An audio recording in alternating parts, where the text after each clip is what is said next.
In today's video, I'm going to teach you how to manage your Shopify store settings, focusing on navigating the platform to make amendments to your store's plan or payments as necessary. Whether you're new to Shopify or looking for a refresher, this guide will walk you through each step clearly and concisely. Let's dive in and get you comfortably managing your store on Shopify. First, you'll want to start by going to My Store. When you open Shopify, you should arrive at the home page intuitively. If you're not already on that page, look for a Home button or similar option in the Shopify admin dashboard that will redirect you there.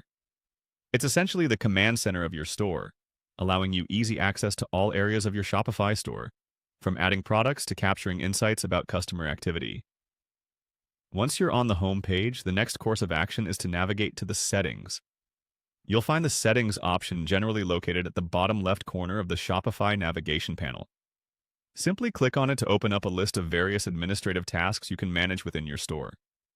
This section houses various tools that allow you to customize your store's operations according to your business needs. From configuring payment options to tailoring shipping details, this is where the behind-the-scenes magic happens.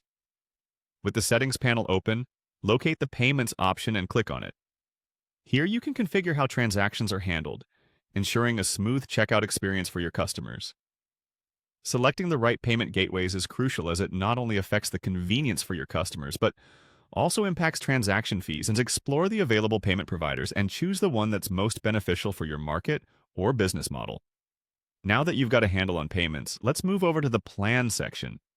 This is a pivotal area where you can review the current subscription plan for Shopify.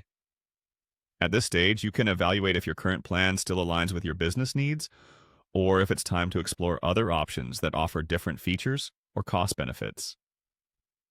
As your business evolves, so too might your choice of subscription, so it's always a good idea to periodically review this. If you decide that you need to make a change, this can be done by clicking on Cancel Plan. This option is typically used when you're planning on closing your store or changing the Shopify plan tier.